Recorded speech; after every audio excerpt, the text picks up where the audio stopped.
The knock came just after midnight, soft, hesitant, like the person on the other side was already apologizing for existing. Mark paused at the sink, water running over a plate he'd washed twice already, just to fill the silence. His house had been quiet since his wife died. Too quiet. He glanced down the hallway to make sure his daughter, Emma, was asleep.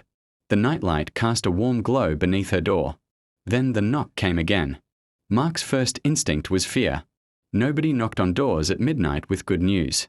He dried his hands slowly, every step toward the door heavy with caution. Through the peephole, he saw a woman clutching a child. Another standing close to her side. Their clothes were damp. Their faces, desperate. When he opened the door, the woman spoke before he could. "Please," she whispered, voice shaking. "We just need shelter tonight." Mark's chest tightened. He noticed the boy's shoes, too small, toes pressing against torn fabric. The little girl in the woman's arms was shivering, lips pale. "I'm sorry," Mark said automatically. Then the woman's knees buckled slightly, exhaustion winning for just a second before she caught herself. The boy reached for her, panic flashing across his face. That's when Mark saw his past. Not the details, but the feeling. The night he stood in a hospital hallway holding Emma, terrified of a future he didn't know how to survive alone. The night a stranger had brought him coffee and said, "You're not alone." "Come in," Mark said, stepping aside before his fear could talk him out of it. The woman exhaled like she'd been holding her breath for days. "Thank you," she said, over and over, tears slipping down her cheeks. Inside, warmth wrapped around them. Mark handed over towels, blankets. He noticed how carefully the woman watched him, measuring his kindness, bracing for conditions. "I'm Mark," he said gently. "You're safe here tonight." "I'm Sarah," she replied. "This is Ben. And Lily." The kids stared around the living room like they'd stepped into another world. Emma's stuffed animals lay on the couch. Lily reached for one without asking, then froze. "It's okay," Mark said softly. Lily hugged the bear to her chest like treasure.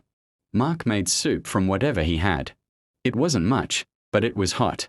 Ben ate fast, like the food might be taken away. Sarah tried to stop him, embarrassed, but Mark shook his head. "Let him eat," he said. As they settled in for the night, Mark lay awake on the couch, listening to unfamiliar breathing down the hall. Fear still lingered, but so did something stronger. Kindness had opened his door. Now it had opened something inside him too. Morning light crept through the curtains, carrying the smell of coffee and toast. Sarah stood stiffly in the kitchen doorway, like a guest afraid to take up space. "You don't have to stand there," Mark said gently. "Sit. Please." She hesitated, then obeyed, hands folded tightly in her lap. Ben and Lily sat at the table, eyes wide as Emma joined them. Chattering about school like this was all perfectly normal. Over breakfast, the truth spilled out slowly. Sarah's husband had disappeared years ago. Rent increased. The car broke down. One bad decision stacked on another until there was nowhere left to go. "I wasn't looking for forever," Sarah said quietly. "Just one night without fear." Mark nodded. "I know that feeling." He didn't tell her everything, not yet, but she saw it in his eyes. Loss recognizes loss. Days turned into a week. One night became several. Mark helped Sarah call shelters, apply for assistance, search for work. Some calls ended in apologies, others in silence.